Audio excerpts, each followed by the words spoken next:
Welcome to our channel. Today we how to verify medical necessity with Anthem, detailed guide step by step clearly. To verify medical necessity with Anthem, begin by gathering all relevant patient information.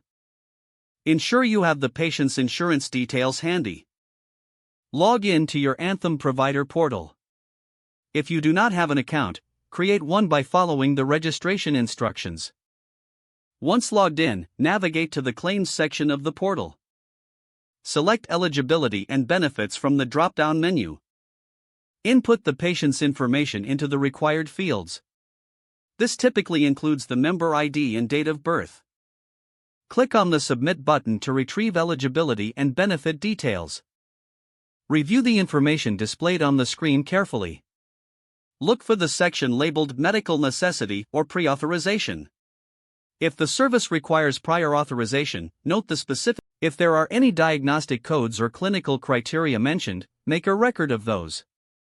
Contact the designated clinical review department if further clarification is needed. Keep detailed notes of any conversations, including dates and names of representatives. Once you have all necessary information, prepare your documentation for the authorization request. Submit your request through the portal or by following the given instructions for your specific case. Monitor the progress of your request using the portal tracking features.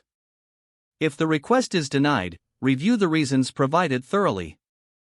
Consult the clinical guidelines to ensure your documentation meets necessary criteria. If you believe the denial was incorrect, prepare an appeal with comprehensive documentation. Follow the appeal submission guidelines carefully to increase your chances of success. Continue to communicate with Anthem regarding the status of your authorization. Once approval is obtained, schedule the service with the patient. Make sure to inform the patient about their coverage and any out-of-pocket costs they might incur. If the page does not load, refresh the browser or try again in a private or incognito window. Make sure you are using the correct email address, then retype it carefully to avoid small typos. If your password is not accepted, use the reset option and create a new strong password you can remember. Check your spam folder for verification or security emails, then complete any requested confirmation steps. Don't forget to like this video and subscribe to our channel for more step-by-step tech guides.